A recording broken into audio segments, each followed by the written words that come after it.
tayo ngayon sa baptismal site ni Jesus sa Jordan side. Welcome back sa Next On The Go.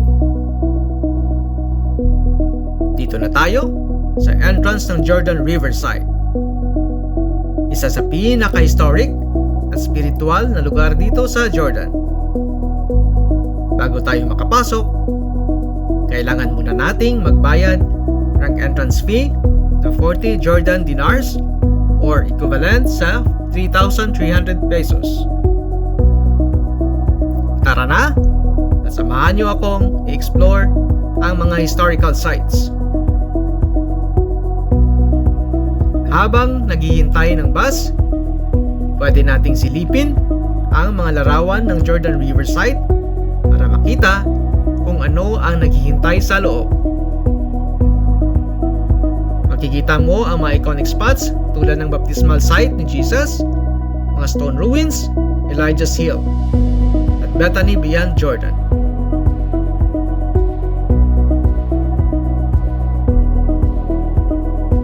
At dito na ang bus na magdadala sa atin sa mga historical sites.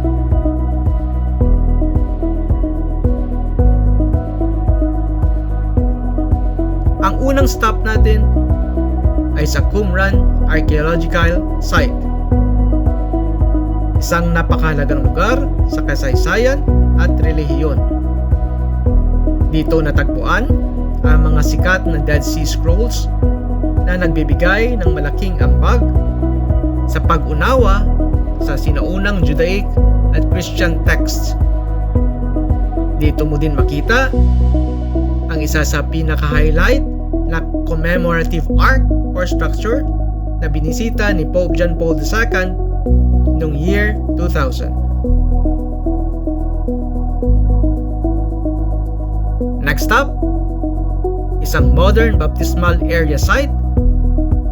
Ginagamit lang sa special occasions, kung saan ang tubig ng baptismal pool ay direktang konektado sa mismong Jordan River. Dito isinasagawa ang binyag gamit ang banal na tubig mula sa ilog na lalong nagbibigay ng spiritual na kahulugan ng lugar.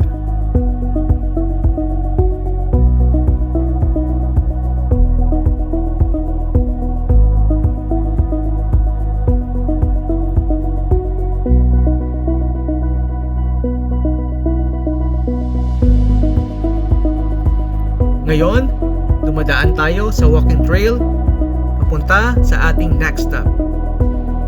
Ang ganda ng paligid, makikita nyo yung natural scenery, mga puno, at tahimik na atmosphere na perfect para mag-reflect habang naglalakad. Next stop natin ay ang Bethany beyond Jordan area. Dito mismo, ayon sa tradisyon, bininyagan ni John the Baptist si Jesus. Isa itong UNESCO World Heritage Site. Ang site na ito ay may napakalalim na kahulugan sa kasaysayan ng Christianity. Napaka-special ng feeling na nandito ka mismo sa lugar na ito. Hindi lang siya historical, kundi spiritual journey rin para sa lahat ng bumibisita.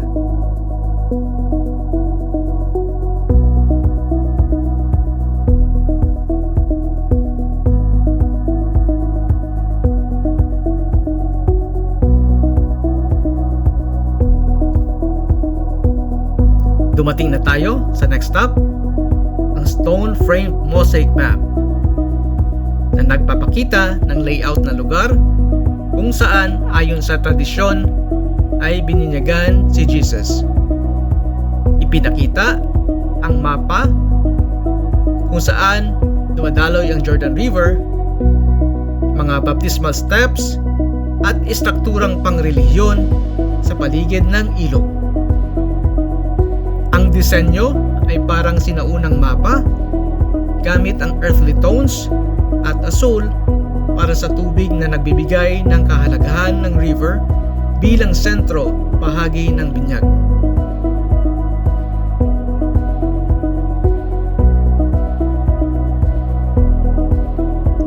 ay Elijah's Hill.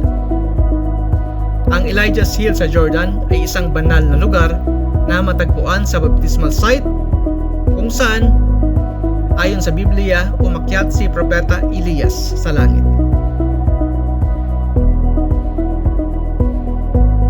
Bago tayo makarating sa Jordan River, matadaanan nyo ang St. John the Baptist Church.